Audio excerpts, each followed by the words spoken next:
my God, Jamie King's in it too. Oh, good. Welcome to 'Cause I Said So. Jamie King's in what?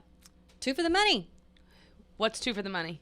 It's a show that is based on Stu Feiner, our guest's life. Today, our guest Movie. today. Movie. Is it a movie or a show, Kimmy? Movie. It's a movie. Okay, we'll get into that in a second. Let's begin. Episode 21. 20. Episode 20. Mom, Yes. we did more last week than I've done in 6 months. It was a busy week. What'd we do? Take it from the top. We went to look at the statues on Madison Park Avenue. Park Avenue. We went and looked at the Empire State Building. Wah. What was that? Just a sound effect. Oh, no, that would, wah, it's bad. We said, you, it was good. You. Yeah. And then we went to Greenwich. We went to a play, Plaza Suite. Sarah Jessica Parker in person is what? Amazing. Dynamite. Yes. And her physical comedy, which if you can imagine her doing physical comedy, was really, really good. That was my first Broadway play since being in New York. This time. It was awesome. Yeah, you probably haven't seen one in a long time. No, I think 2014 was my last one. And what'd you see? Oh, goodness gracious. The Book of Mormon. Oh, that's right. Yeah, that was good. Greenwich, Connecticut. You can get on a train in New York and in 56 minutes be in another city in another state. What do you think about that? That's pretty cool. You got not car sick, but train I did sick. get a little train sick. I don't know why. What happened? I don't know. I never get that. Well, you were facing backwards, and I was facing the direction we were going. I don't know what it was. I've never had that. What'd you think of Greenwich?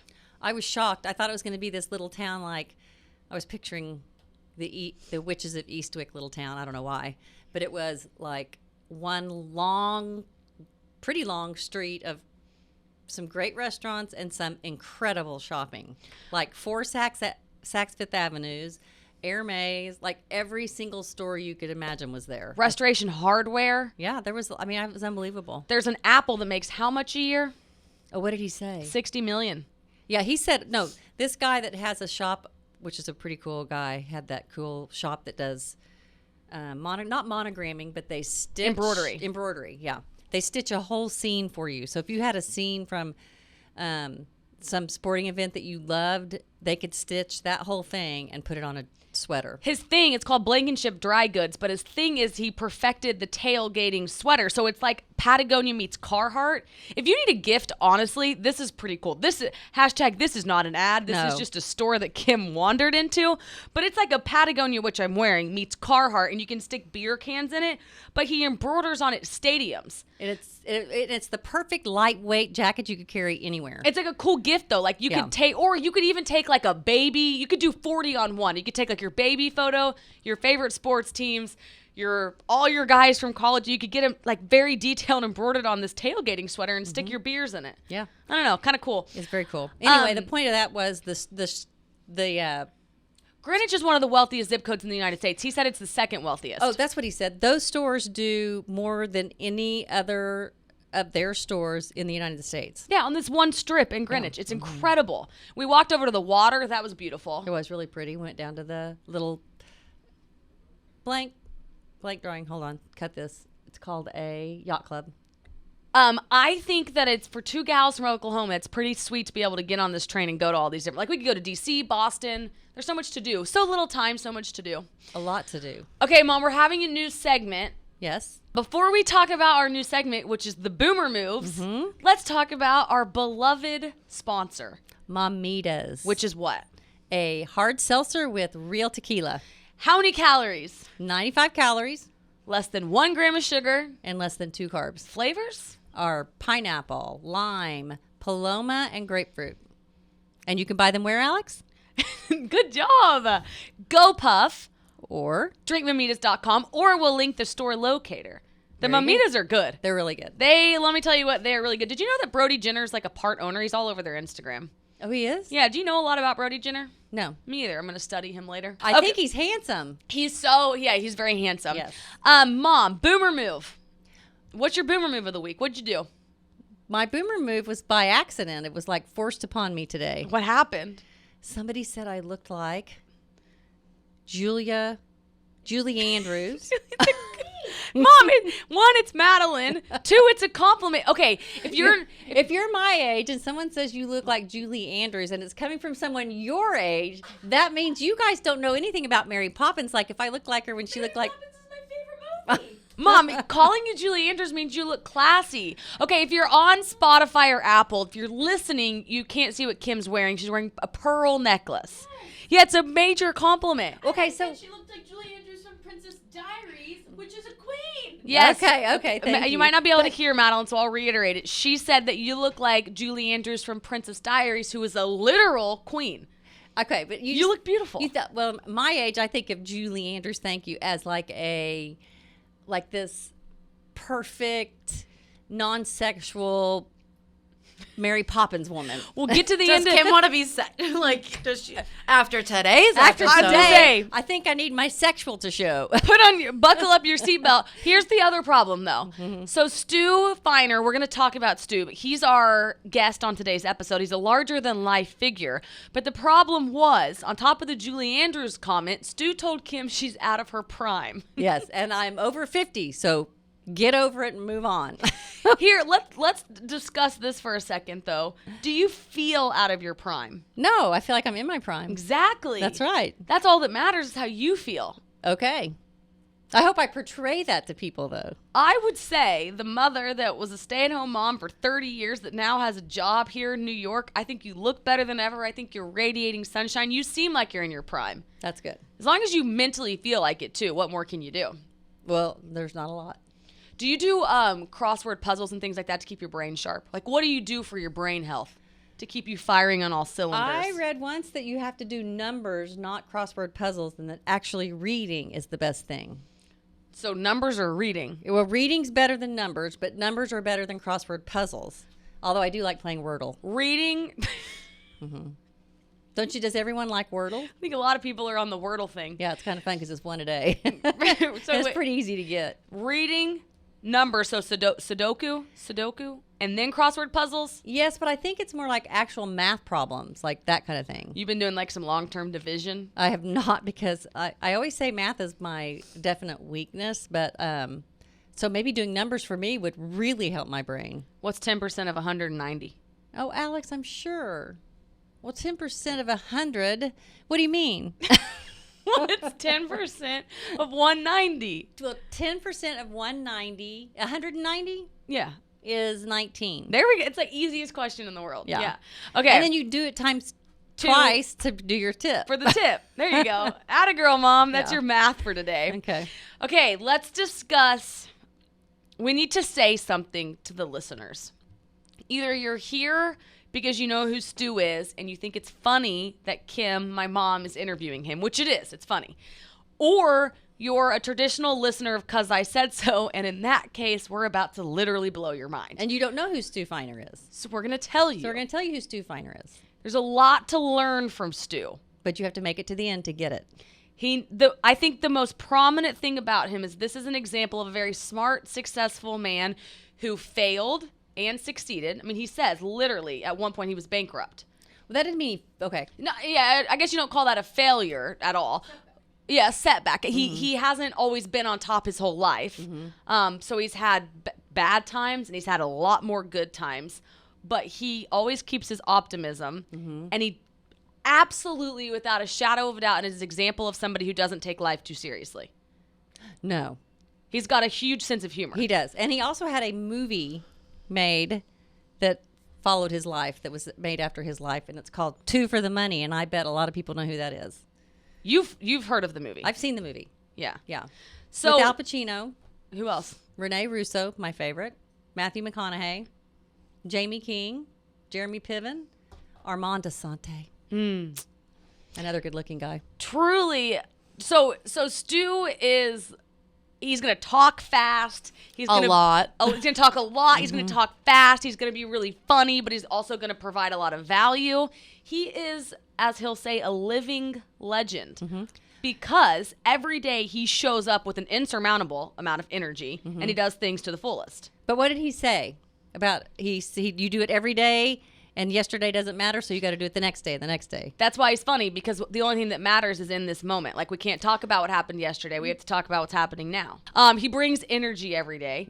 He is funny. Some people on Twitter laugh and say he's an HR violation because he talks about sex and things like that. But he's been married to Sandy, his beloved wife. He makes it very clear he would never, ever, ever cheat on her, but he does make some very funny jokes about that. He's tenacious. Tenacious? How do you say that? I say tenacious. Tenacious, and people absolutely love this man. Yes. I mean, I love him. Yeah. You got to love him. He really is. And he also loves to make other people happy and to do things for him. And that's why in our lobby we have 100 vases of flowers. $500,000 worth, or $5,000. $500,000. $500,000 of flowers. No, he spent $5,000 on sending flowers to the women at Barstool. Yeah. Okay, since 1982, he's been a household name in sports gambling. So that's how he got his start. I mean, back in the day, though, he'll explain he used to mow lawns. And then he was watching, he was watching somebody do sports betting on TV, and he's like, I can do that, and I can do it better. So him and his dad in 1982 started doing sports betting. Then he started the 1-800 number for sports gambling. Yes. Then the internet was created, and what happened? It shut him down. Completely overnight. Yeah. Because he didn't know how to keep going on the internet. Because it was a new animal, like a lot of people did not know. Yeah. How to, he didn't know how to take his business, and the internet was completely competing with him. Yeah. So he says he has some hardships for about 4 years. And then Barstool comes along, and we say it in the interview, but Barstool's like his second life. They gave him a new opportunity, which he's infinitely grateful for. Which he gave a lot of thought to how he could appeal to the younger crowd. Absolutely. That's kind of where a lot of the sex stuff comes in, I think. Yes. Yes. So Stu's not going to be your average interview, and he's anything but boring. But I would say hang on till the very end, because what a guy. Yeah, he does have a lot of thought going into his life. And again, don't take life too seriously, because Stu Feiner does not. Okay. And with that, Stu, welcome to 'Cause I Said So. Hi, Stu. Welcome to 'Cause I Said So. It's an honor to be here. Hello, Alex. Hello, Kim. Hello, everyone. Hello. Stu didn't even know the name of the podcast. Let's be real. What's the name of the podcast? Stu. I know now. I know but from this morning. What's it called? Of course, I said so. 'Cause I Said So, also known as Causes AIDS, if you kind of jumble it up sometimes. Cause is AIDS. Causes AIDS. It could look like Causes AIDS if it was written together. All right. That's very hopeful, causes AIDS, because that means if I got AIDS, that means I would have had to fuck at least somebody in this room, and I'm going ready to roll. Well, somebody in this room.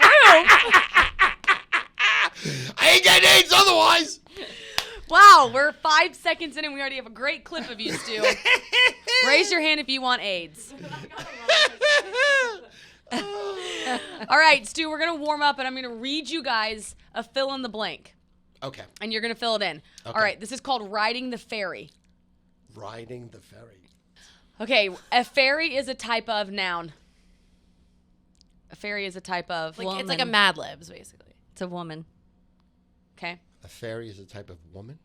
This is terrible. What is this? It's a fill in the blank. A ferry is a type of Woman. boat that is blank than a ship. Larger? Smaller. Smaller than a ship. Ferries let people Eat. eat from town to Town. across the water. Some ferries let you Pee. pee your car in the... Pee your car. Pee your car. Park your car. Park your car in the Garage. garage. So you can Drive home. to an island nearby. It costs $40,000. to Room and board. On- Stay there. to stay on the ferry. Some ferry rides have Hookers. and hookers and shops where you can buy Condoms. condoms for the ride, like A lot of condoms. and Vibrators. okay, it's anything Fun. fun to look for Magazines. on the ferry. Yes. Good job. That was beautiful. Great warm up. What? What? The warm up. You know how some people go A-E-I-O-U, or they go doe, a deer, a female, to warm up your voice? Right. She was just warming That's up your warm up. your like mind. that. She I was thought you warming up excelled. your I like mind. that. I thought you excelled at it. I'm never coming on again, but I like that. That's good. How can we make Stu look like he has dementia? Let's have this Mad Lib. We'll have a fill in the blank for Stu. I've never heard All right, of I'm Mad ready. Lib. I'm ready. Tell us, we're starting out with how you got to Barstool. We need the backstory of Stu. Backstory of Stu. Let me preface with this. We got a lot of moms, daughters that listen. Probably. No, I'm going to be squeaky clean. This is PG. You don't have to go. It Wait. goes without saying. We don't want PG, but I'm saying we got a different demographic than your Twitter and your Instagram. So Probably. they don't know you. That's the point. You Done. you don't have to be Done. squeaky clean, but All right. you just have The to tell reason, the reason I walked in the room and Big Cat and PFT and Rhea referred to me as a living legend is because I am a living legend, which is quite hard to do because that means every day of your life you have to do things that are inhuman, insurmountable, unbelievable every single day. What you did yesterday and in the past means nothing. If you're a living legend, you have to perform as a legend every day. Why am I a living legend? Because I created an industry onto itself. I worked as a landscaper, and then in 10th and 11th grade, I sold drugs. And then from 11th grade to my last year in college, I sold concert tickets. I got into this business called the sports handicapping business or the sports advisory business. I created it. My father in 1976 was a big Oakland Raider fan, Minnesota Viking fan. I only have one brother who, rest his soul, died in 2006. He became a Viking fan. I became a Raider fan. 1976, the Raiders won the Super Bowl. My father taught me a lot about sports, a lot about defense wins championships. So I became a big Oakland Raider fan. I graduated high school, and I was going to go be a psychiatrist, and we didn't want to waste money, so I went to Nassau Community College the first couple of years, see if I was going to commit to it before we spent real money in a real college. I wasn't really good at school. I partied, and I was with my wife already 3 years, so I took her to the prom in 11th grade. So what we did was, it was the Friday before the Super Bowl, and the Oakland Raiders were playing the Philadelphia Eagles, and it was Dick Vermeil and Ron Jaworski's team. The Eagles at the time, it was 1980, were an 4-point favorite to beat the Raiders. And they had a lot of momentum, and a lot of the public was with them because they had a great quarterback and a great coach and a great story, and Philadelphia never wins, and blah, blah, blah, blah. Flip side is the Raiders were a team that was looked at as the bad boys. They had criminals work for them. They had people perform on the field. They were very dirty. It was John Madden's only team that won the Super Bowl in 1976, and then he became Madden, the video games. This guy comes on TV and says how the Eagles were going to beat the Raiders for 3 minutes as he was a millionaire. He created a short form tax form as an accountant, took all the money and put it into computers to pick winners on sports. And then he spoke for like 3 minutes eloquently, like he was a scientist, like you gotta believe him. Like if I didn't know he was, the dumbest person alive, I would have believed him. And then my father and me look at each other and we go, how bad is this guy? P.S. The Raiders killed them. It wasn't even a game. So me and my father said, we're going into this business. So I created that business. So my first year I made $270,000. And within 3 years, I was a multimillionaire. I bought a house, cars. And then within 5 years, we wrote like $10 million in business. And we were on our way. So much so that 1997, we wrote $16 million, $8 million live with 220 people working for me, 100 people just answering the phone. Stu Feiner, can I help you? We wrote phone numbers down. We're going to the sales crew, another 100 people selling. And we did 900 numbers. 900 numbers at the time was similar to the internet, I guess, where you see a 900 number, you can get sports, you can get scores, you speak to horoscopes, you speak to your favorite athlete or performer way before the internet, and you get information. You get the weather report, you get information. I sold information to the tune of, in 1997, I was $8 million, so we did $16 million.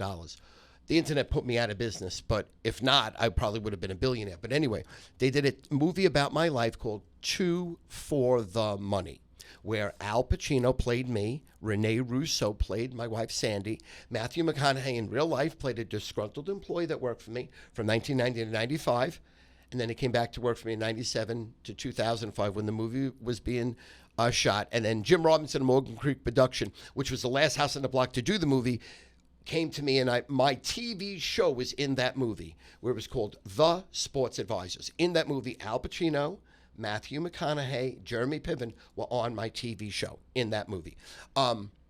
Hence, to go back to your question, long-winded, Dave and his father used to watch my Sports Advisors TV show from 1990 to 1997. I had a $100,000 a week budget. Thursday night, Friday night, Saturday morning, Sunday morning, we were in every sports channel in the country. Up until Rupert Murdoch in 1994, I would have been a billionaire in 1996 probably. Rupert Murdoch got a hair up his butt and bought the NFL. He bought the NFL programming from CBS, which was a mainstay, and viewed it forever on Channel 5. He had no sports channels, so he bought every sports channel in the country. And my show was on most of the sports channels. So I went from like $100,000 a week budget to like 40. Then I had to spend another 60 a week on very, subpar TV stations, because he had the main ones, because he needed his Fox channel to be blown out.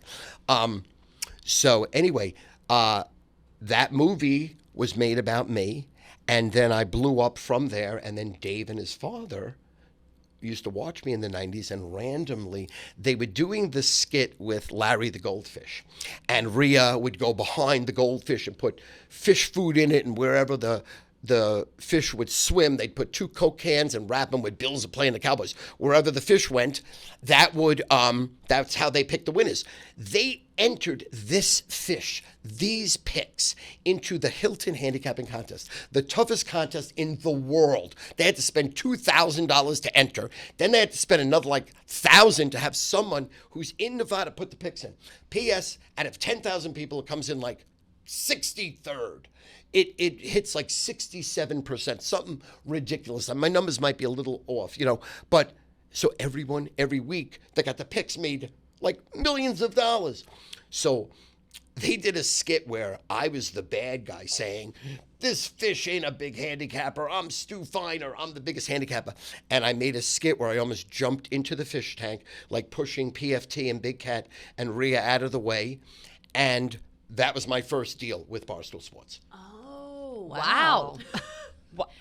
Then listen. Okay. Then listen. How about this? The second one. First of all, it kills. On the rundown, Riggs and Big Cat are blowing me. They're like, you can't. It's Dave. Stu Feiner came on and he just killed it. And Dave's like, well, I see a lot of stuff that Stu does, and it's really not that good. And he was right. Absolutely right. I was doing nothing on the internet. I was almost semi-retired, literally. I was almost done. And they go, no, he was great. And they showed the skits, and I blew up. So then they have me coming back where Donald Trump, because of his hatred for Barack Obama and black people, in my opinion, he will not pick the NCAA college basketball March Madness bracket that we're in right now. He won't pick it. For the last 8 years, and even before Barack Obama, all the presidents pick the bracket. They have fun. They put the bracket up and they pick the teams. He would not do it. So they have me come on dressed as Donald Trump.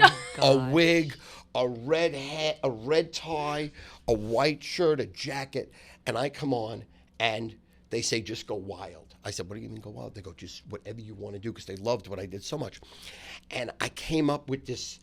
So now you have PFT dressed as Ivanka Trump. You have Rhea announcing all of us. And then we did this skit where I just went crazy, killed it like the best ever. And I lick PFT's nipple at the end of it because Hank's do something crazy because, PFT's dressed up as a girl. He's in this dress, and I lick his nipple, and it goes viral, it goes. So that was the second thing.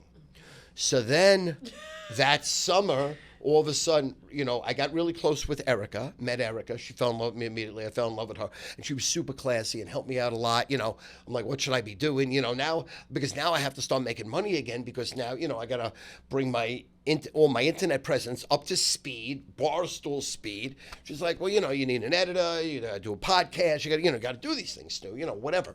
She had a meeting with me. She sat me down like she was my mother and I was like a child, like, Stu, you're really cute, but you're a half an idiot. Like, can we bring you up to like real speed? And so that's what happened. And then that summer, Dave called me and says, I got a great idea. I want to bring back your Sports Advisors TV show. We're going to rebrand it Barstool Sports Advisors. It's going to be you, me, Big Cat, and we're going to have a weather girl like we did it, and a stat man, and we're going to make it campy like your 1990 show looked like. And hence, that's what happened. Gosh. Wow, what a story. What Yeah. a story. But what a life. Yeah. Yeah. Oh, no, I'll tell you right now, if I died by 30, I would have had the greatest life possible, which is why I never thought I was going to live so long, because I'm the type of guy that catches every single break. I'm smart. I'm not stupid. I'm not book smart. You know what I mean? But I'm smart enough, and, God's been good to me. Really good to me. Incredibly good to me. I've been, I love that. when I went broke from like 1999, 2000 to like 2014, where I couldn't pay my mortgage 4 years. Oh, wow. And then I cut a deal where I put all of it that I owed on the back end. I went bad the first month. And then I went bad for 3 years and put it all the way on the back end. I had my mortgage up to like $2.3 million. Now it's like $774, thank God, that I owed. And so I went through hard times, which makes me so much better, so much smarter. You know what I mean? Because failure after failure, as long as you don't lose your enthusiasm and you realize it doesn't hurt you, it doesn't kill you, then you're good. You're How'd good you to go. keep your enthusiasm through that? Well, I was always very, very confident as a kid because I was very insecure. My father, my mother always fought about money. We lived in Brooklyn from when I was born to like 10, and then 11 we came to Long Island. They were always fighting about money. So I always, out of, just to break up the mood, make them laugh. So I said, being funny is good. That controls the narrative, and then making money for myself and then helping them will solve the money problems, where I thought those were the two main things in life, which of course they're two of 50, like I didn't know that, the reality of reality. But so then, at a very young age, I was just driven to make a ton of money because I just didn't want my parents to fight. You know what I mean? So Yeah. I became very confident, very young, very, because of that, of insecurities, to be honest with you, and feeling insecure and inadequate, and I was short, haven't grown since 7th grade, there's a lot of things. So I have to be, what else can I do to be presentable?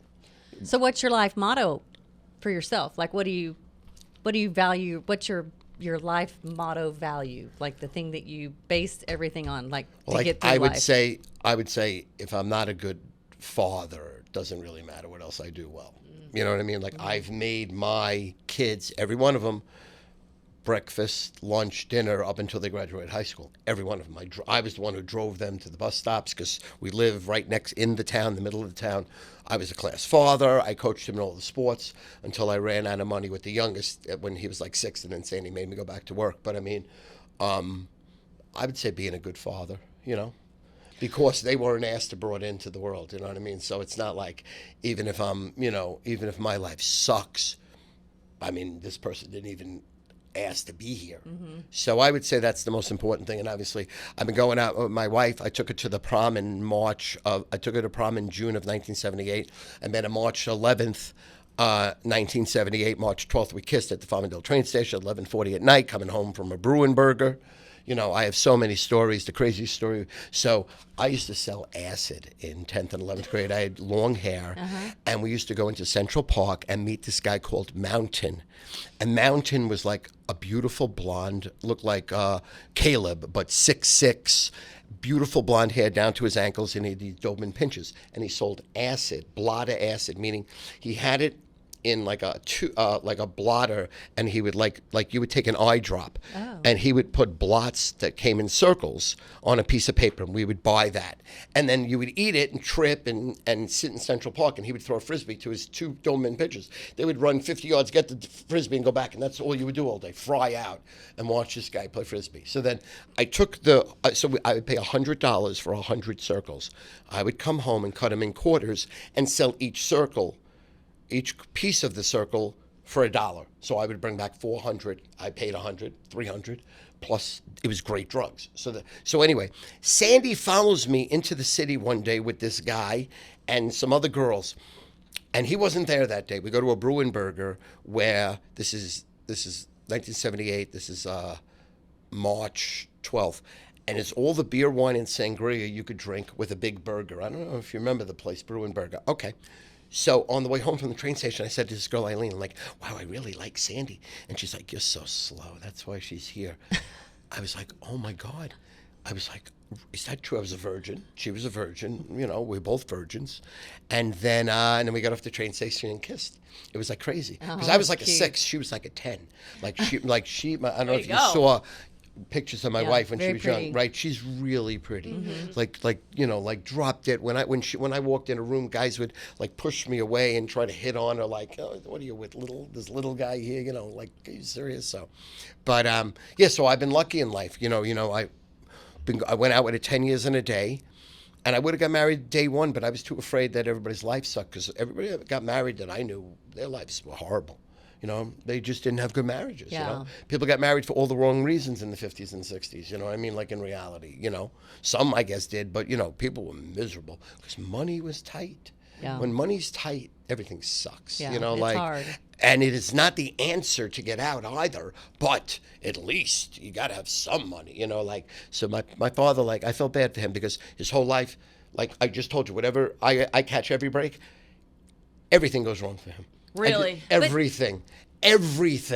My husband says people create their own luck. Do you think that's true? Oh, 100%. Yeah. He's got such a good heart, which is why people put up with him. But his father died when he was 13, and he had 2 other brothers. He had 2 other siblings, a brother and sister, that remained in college. He had to go to work, and he feels resentful about that. And he feels his parents, even the mother remarried with 3 other people, so it was like 6 kids, and he felt he got the bottom end of the stick, so he has an edge. Mm-hmm. So maybe, he's a little rougher. He was in the Army twice, big on the Army, 2 tours to Germany, so he's big on that. That's big, though. And then his later part of his life, he sold, he got his FFL license, which is a federal firearms license, so he sold guns to ex-military, ex-police, ex-detective, so he's like very big there. And, he's an interesting guy, but never caught a break. Wow. Like, he would be that type of person, like, he would one-up you.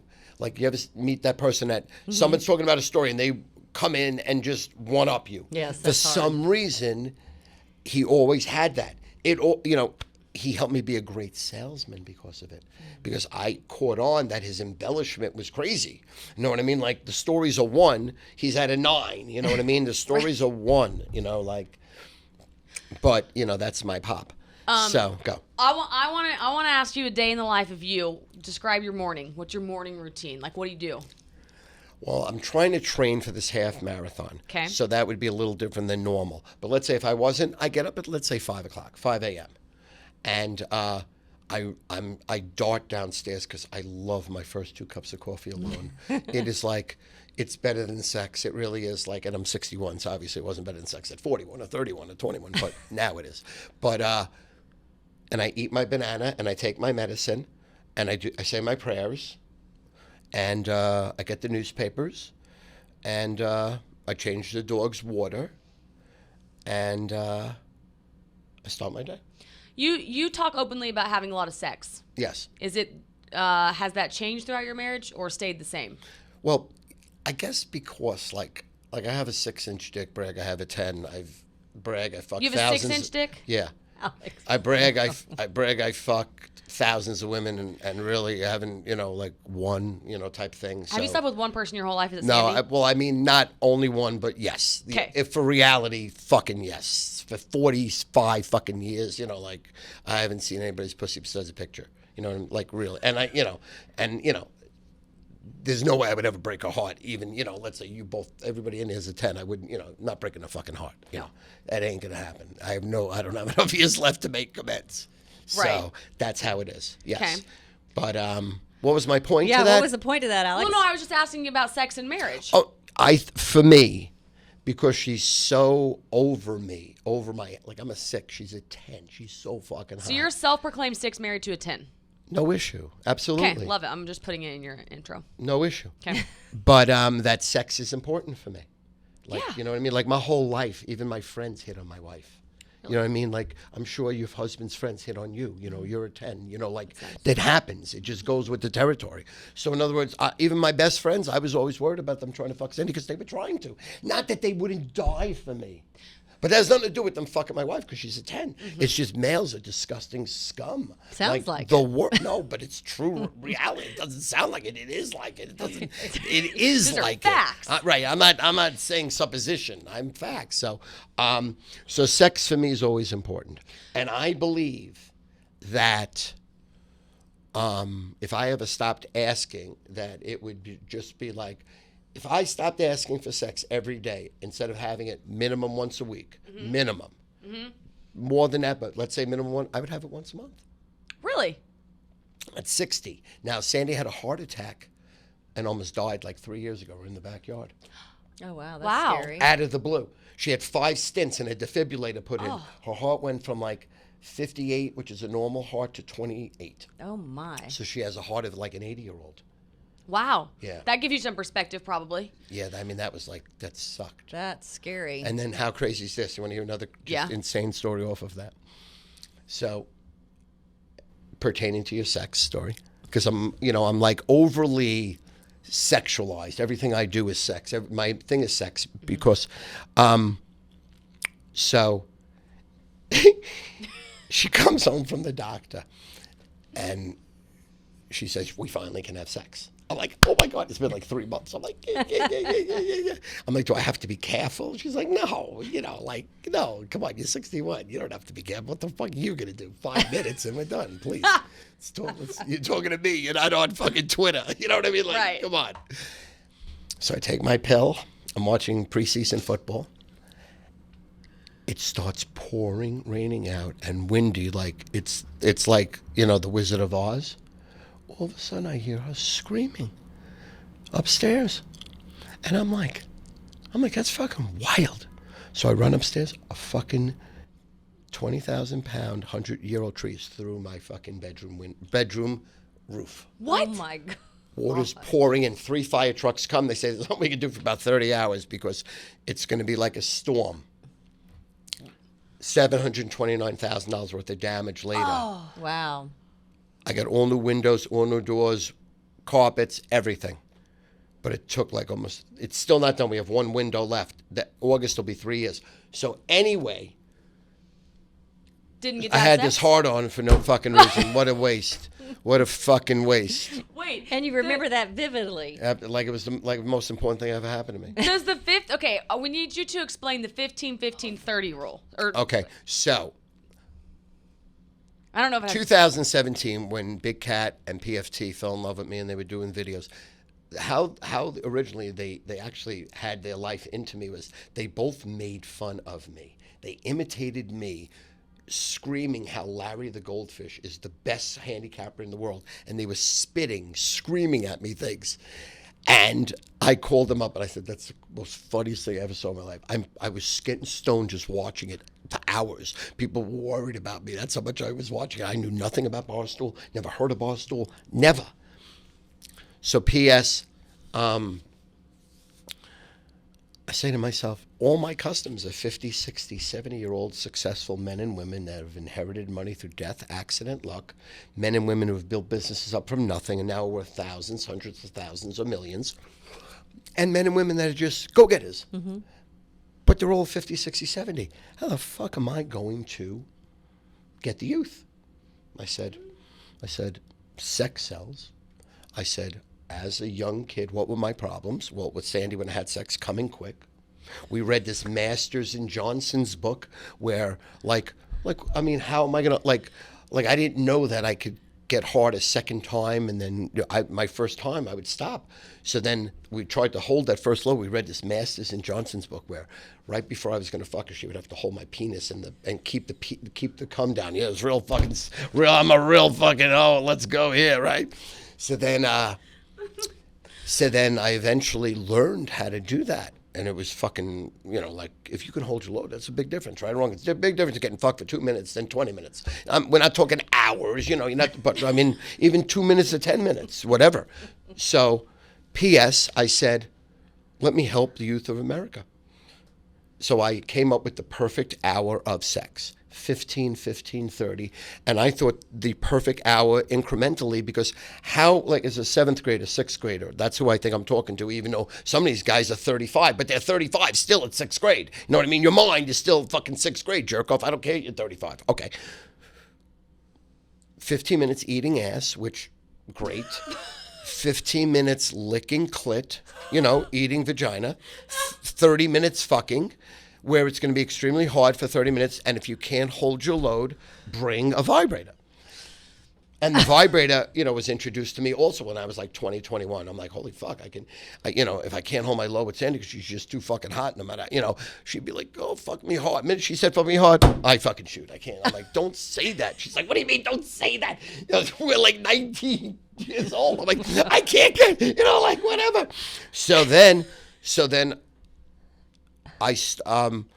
and then the vibrator I like is the one with the mouse at the end with his tongue, because that hits the clitoris and you could still put the hard part in the vagina. But anyway, so I came up with that to sell it to Barstool's youth, to be funny, to be provocative and in with the in crowd, and absolutely to help everybody's sex life, because it stretches the session. Mom, how do you feel about that? Do you agree? Alex. We need some thoughts. You need to respond. I'm not going. I don't think I can respond to that. Well, I mean, I think that's great. I think everything you said's good. Right, but I'm saying I think I've learned a lot too. The simple question would be, have you had your vagina eaten? I mean, is that a fair question to ask? I mean, no, it's really not. Right.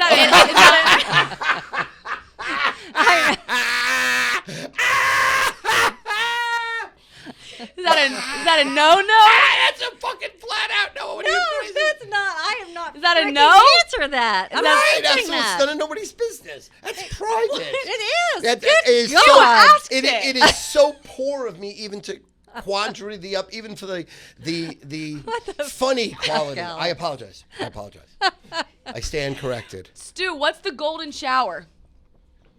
Well, I'm not into that at all, but I know what it is. That's when someone pees on you. Alex! I'm just asking Twitter's questions. And people get off on that. That is disgusting. That's gross.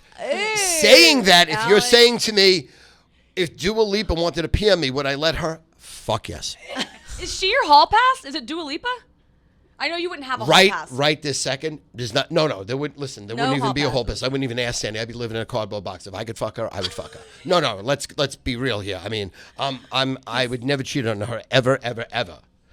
Let's say all four of you took your clothes off and said, let's go. I would say no. Dua Lipa, I would say yes. And I don't have a prenuptial, and I would lose everything I own, including probably most people that love me. Mom, do you have But a it hall would be pass? an Oline fans, me fucking Dua Lipa, and I would fucking make bank, bitch. Bitch. That's a mic drop, but we're going to keep going. Thank you. Go ahead. Tell us about your pool. Just give us the rundown on your swimming pool. The pool is absolutely breathtaking. It's encased by hedges, so it looks like something from The Shining, the scene where she got lost walking in the hedges, because it's encased in breathtaking hedges that have been there for 120 years. The pool was put in 1946. Oh, wow. It's 20 by 60. It's concrete.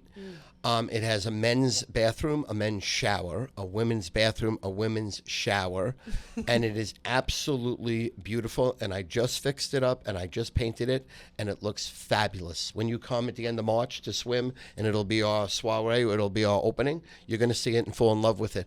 When I was young, I helped clean it in 1972, 73, and originally how the people found out about us was they had this gargantuan, like not human 7.8 acre state because they were they were the swindlers. They were, in World War II, he was the engineer for Grumman Aerospace. He built fighter planes, so he had a reputation. But anyway, intersecting against his house was little like 60 by 100 pieces of property. And my friends owned that property. We jumped the fence and we were swimming in their pool, and we got caught swimming in their pool by the caretaker. And he said, "What are you doing?" I was like, "Oh, we live over here. We just swim in the pool." He goes, "Well, do you want a job?" And that's originally how I found the job. Oh, my God. So that's how the pool comes full circle. The pool's beautiful. I make it 88. I have a heater.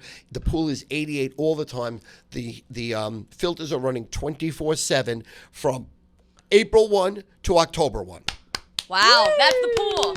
And it's great. It is great. Okay, Stu, I feel like you're obviously funny and highly energetic and out there, but there's a very serious side. There's clearly a smart side of you and a serious side of you. I didn't know about the Murdoch thing. Would you say, I know that probably stung when he bought up all the stations because you lost a lot of money, but would you say, looking back on it, that was one of the best things that ever happened to you? You better because of it? Well, it would have to be a couple of things. It would have to be him buying the stations, the internet. See, in 1995, I sold the back property when I built the houses, and I bought a score phone network. I bought 200 score phones in 200 different cities I paid $4.6 million. I put $1 million down, and I financed $3.6 million, and over 4 years. And it was a little closet in 200 different cities where we'd put something called a T1. A T1 would just be a strip where it would be 12 phone lines. And then in certain cities, we had 400 lines, like Philadelphia. And we gave scores, odds, lines, injury, weather reports. In a form where you would have to listen to my phone call. It'd be 6 minutes. I would inundate it with ads. I would also give you all sorts of information that you can't get on your own. And in the 80s, that was how you got scores. Like ESPN was just starting up. They didn't even get their footing yet until the 90s. There weren't any other TV stations giving scores, so that your only shot would be the local score phones in that city, which I owned the biggest ones. We got 48 million calls a year, and ESPN. So that business was flowing until the internet came, and that business went from being worth $20 million to zero in 3 months. Wow. What year did the internet start? The internet started in 1991, and then people invested millions and multi-millions of time, energy, and money into it until about 1995. And then when you went to these seminars, they were talking about it. It was so obscure then, you know what I mean? You use it now as commonplace, but for the idea, it made no sense. Like, hey, you could reach someone in China in 2 seconds, like this, I would say it went from people being broke and it being a bomb in 96 to in 97, billionaires were born, and if you weren't in the internet, you were out of business. Wow. So 1997 Yeah. was full-blown everything. Yeah, okay. Would you say Barstool's your second life then? 100%. Are you thankful for that? Oh, grateful. So grateful for Dave, and so grateful for Big Cat and PFT and Rhea, and just amazing. Just, it's unbelievable. I mean, it's unbelievable. Like I was going to have a long career now because sports gambling is legal. Where years ago, people used to look at me as a pimp to a prostitute. They'd be like, "Stu, we're paying for your information. We can't bet it with you. We can't bet it anywhere in the United States besides Nevada. We have to illegally bet it with an illegal bookmaker, more or less mafia. So what are you?" And I endured a lot of years of being looked down upon, less than. And now, just being, surviving is a miracle, and Barstool has given me such a big audience. Oh, yeah. That's just a big, big audience, I don't, the picks are like secondary because I like doing the shout outs. I like them buying a lot of my merch. Now I've partnered with Barstool on the Ready to Roll flag, the Perfect Dive shirt, we did a St. Patrick's Day shirt. And we're doing the upcoming mulches here where, I don't know if you ever saw that, where I have a truck back up mulch and he dumps it and I scream mulches here, mulches here, mulches here. Well, that went viral with Barstool last year. We got almost 20 million views. Wow. So we're going to partner together on a shirt. So once they do that, I'm trying to figure out how the truck can have mulch come over my head and not the pieces go in my eye or my nose or my ears, because I think that would kill. Wear goggles. What? Wear goggles? Just a face. But I want the actual feeling of it. You know what I mean? I don't want to be a pussy. I want to feel it. Well, you can feel it everywhere but your eyes. Right. Well, once that happens, then we're going to launch that shirt. So, yes. Pretty incredible. That is pretty incredible story. Yeah, I mean, look, my oldest boy was valedictorian. He had 1580 SATs, 2280 the new way. He went to Brown, taught at Buffalo. Wow. Taught video gaming, taught the curriculum. And he got his PhD, he got master's PhD in one thing when he went from Brown to Buffalo. Taught a class called Video Gaming, How It Demeans Women and Affects Society. Oh, wow. That's pretty cool. That's pretty intense, right? You raised quite a guy. Yeah. Well, my wife is super smart. My wife has a photographic memory. Oh, so wow. that when you watch Jeopardy with her, you realize how stupid you are. You realize how, like, I don't even know the question. She's got the answer. Like, I wouldn't, like, there's no way. She can get 90% of the answers. I can That's get impressive. like 4%. Okay, so we got to wrap though, because they're coming in. Okay. I just have one more question. So, do you still do the picks for people like that? Yeah. Oh, I have a monster biz. I write $1 million. People pay me over $1 million a year for my picks. Yeah, I'm still better than anybody in the country. So, how do they get them? They go to stufeiner.com. And you just pay. Okay. And they pay me through PayPal or Zelle there. And it's every weekend. It's or every you do it for day. the year? Every It's day? Every day. Oh, wow. I Okay. have daily, weekly, monthly, seasonal, but it's every day. I've done this since 1980, every day. Wow. Never get away. That's why I'm the foremost authority in the world on this. And I'm not tooting my own horn. No one has been. That's how I make my money. Now on BeLikeStu.com, I have the shout outs and I have merch. Never had that before. Yeah. Never had that. I just had the picks. We lived and died I like with the shirt picks. you have on I do today. too. Absolutely. Thank you. It's cool how you've evolved too. Amazing. Yeah, it's amazing. I'm very blessed. I mean, Barstool is like, a godsend. It's like, because I can't go anywhere without people loving me. People genuinely love me because they think I'm funny, because I am funny. Like, I'm legit funny. If nothing else, I'm legit funny because I know I'm funny because I try so hard at being funny, because I still feel very insecure. So every day when I try to be funny and perform every day, I want you to love me every day, not what I've ever done, just what I did right this second is all that matters. So that's why I bring it so hard.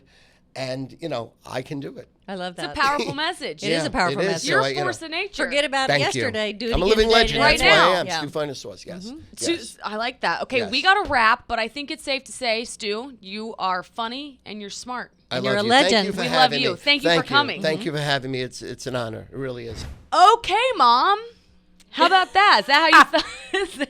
Is that what you thought when you woke up today? Is that the interview you thought you were going to have? Absolutely not. And I think we should have researched a few of the questions. No, not we, you. You should have researched a few of those questions before they came out of your mouth. No, it was more fun though. I asked Twitter. I said, "What do we ask Stu today?" And they're like, "The 15-15-30 rule, and make sure to film Kim's reaction." I didn't know what it was going to be. I had no idea. I thought it had to do with gambling. I thought I mean, that would be the most relative thought. correct. What a guy though. Yeah. I mean, he's lived he put a lot of thought into that also. Yes, he's lived a lot of lives. He appeals. He's pretty good at pivoting too. I mean, he Yes. appeals to all age groups. He's a classic but a modernist at the same time. A classic, but a modernist. Kind of like you, Mom. Kind of like me. Are you brain dead from the interview? Did he scar you? He scarred me a little bit, yeah. Kim's like, I don't know. Here. So we pull clips at the end of episodes. I've got acid and perfect hour of sex for my clips. My dad's still in Istanbul. I say it wrong. It's like, I don't know. Istanbul. He called right before he went to bed, and he's like, "Who are you interviewing? What are you doing?" And I'm like, "Dad, you don't even have to really listen to this You one. just wait. Yeah. Just you No, wait. my words were, I can't explain it to you. You're just going to have to listen to this one. Buckle up for this one, Dad. Next week, we've got my wedding planner on. I'm very excited about that one. Yes. We're going to go from acid and sex to wedding planning. Yeah, that's life. That's literally life. That's a good way to put that. Yeah. Okay, well, without further ado, Mom, this was a lovely, wholesome episode that you could send to your pastor from 'Cause I Said So. I think it's very thought-provoking. Well, You'll be thinking about this one tomorrow. you will be. Yes, you will. And I think if you took the 15-15-30 and Oh, my God. I'm kidding. I'm completely joking. But I will say there's probably a lot of guys listening to this one. First of all, like, comment, subscribe. But second of all, send it to your mom. Yes, that would be I don't know if you should send your mom this one. very eye-opening. Send it to. I can't wait for my mom to hear it. Oh. My 85, that will be the telltale what my 85-year-old mom thinks about this. Now, my dad will be listening to it, and I have no idea what he's going to think about it. Oh, I know. Apologize now. Sorry, everybody, in advance. But you know what? I thought it was great. I thought it was great too. All right, we love you guys. Okay, enjoy. Bye.